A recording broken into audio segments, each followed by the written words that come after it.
શ્રી પરમાત્મને નમઃ. શ્રીમદ ભગવદ્ ગીતાની યાત્રામાં આજે આપણે આવી પહોંચ્યા છે અધ્યાય 18 મોક્ષ સંન્યાસ યોગના શ્લોક ક્રમાંક 8 પર. આ શ્લોકમાં ભગવાને રાજસ ત્યાગ કોને કહ્યો છે તે બતાવ્યું છે. તો ચાલો આપણે શ્રી ભગવાનની વાણીમાં શું કહેવા માંગે છે ભગવાન તે આપણે પહેલાં સાંભળીએ, પછી એનો અર્થ સાંભળીશું. શ્રી ભગવાન ઉવાચ દુઃખમિત્યેવ યત્કર્મ કાયક્લેશભયાत् ત્યજેત સકૃત્વા રાજસં ત્યાગન નૈવ ત્યાગફલં લભેત.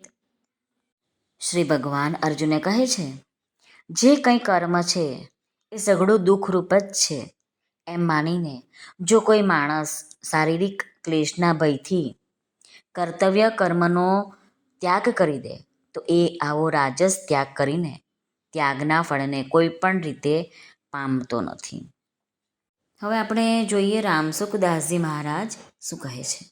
દુઃખ મિત્યેવ યત કર્મ.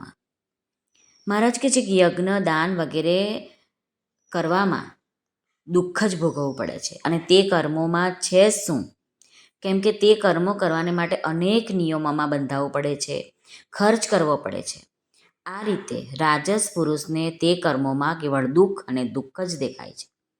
દુઃખ દેખાવાનું કારણ એ છે કે તેઓનો પરલોક પર, શાસ્ત્રો પર શ્રદ્ધા જ નથી હોતી, વિશ્વાસ નથી હોતો. હવે આગળ મહારાજ કહે છે કાય ક્લેશ ભયાत् ત્યજેત.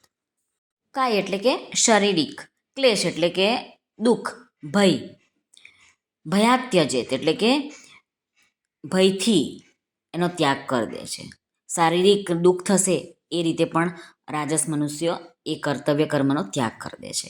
મહારાજ કહે છે કે રાજસ મનુષ્યને પોતાના વર્ણ, આશ્રમ વગેરેના ધર્મનું પાલન કરવામાં, માતા પિતા, ગુરુ, માલિક વગેરેની આજ્ઞાનું પાલન કરવામાં પરાધીનતા અને દુઃખનો અનુભવ થાય છે અને તેમની આજ્ઞાનો ભંગ કરીને મન માન્યું આચરણ કરવામાં તે લોકો સ્વાધીનતા અને સુખનો અનુભવ કરે છે.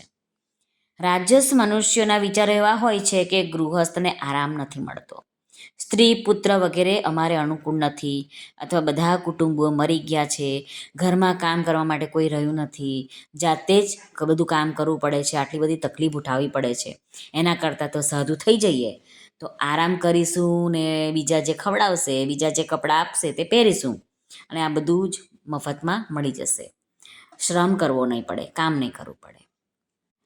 એ રાજસિક મનુષ્યને એમ થશે કે એના કરતાં સરકારી નોકરી મળી જાય તો સારું, કે કામ ઓછું કરવું પડે ને રૂપિયા આરામથી આવતા રહે અને નોકરી છૂટી ગયા પછી પણ પેન્શન આવતું રહે. રાજસ ત્યાગવાળા મનુષ્યોમાં આવા વિચારોને કારણે જે નિહિત કર્મો કરવાનું સારું નથી લાગતું તેથી તેઓ તેનો ત્યાગ કરી દે છે.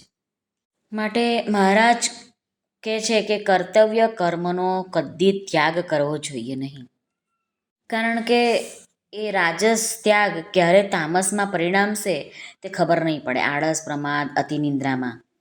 તો જો તામસ ત્યાગ થઈ ગયો તો તેનું ફળ અધોગતિ જ હોય છે. આથી ત્યાગનું ફળ શાંતિ છે. ત્યાગાત શાંતિરનંતરમ. અને રાગ, આસક્તિનું ફળ દુઃખ છે. રજસસ્તુ ફલં દુઃખમ. સકૃત્વા રાજસં ત્યાગન નૈવ ત્યાગ ફલન લભેત. મહારાજ કહે છે કે ત્યાગનું ફળ શાંતિ છે અને રાજસ મનુષ્ય ત્યાગ કરીને પણ ત્યાગના ફળને પામતો નથી, કારણ કે તેણે જે ત્યાગ કર્યો છે તે પોતાના સુખ માટે જ કર્યો છે.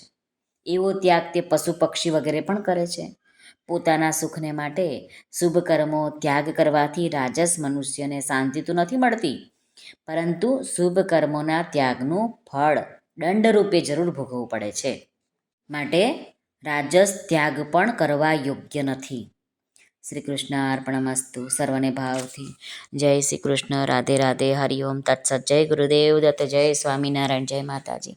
નમઃ પાર્વતી પતે. હર હર મહાદેવ. હર સિદ્ધેશ્વર મહાદેવની જય. આજના આનંદની જય.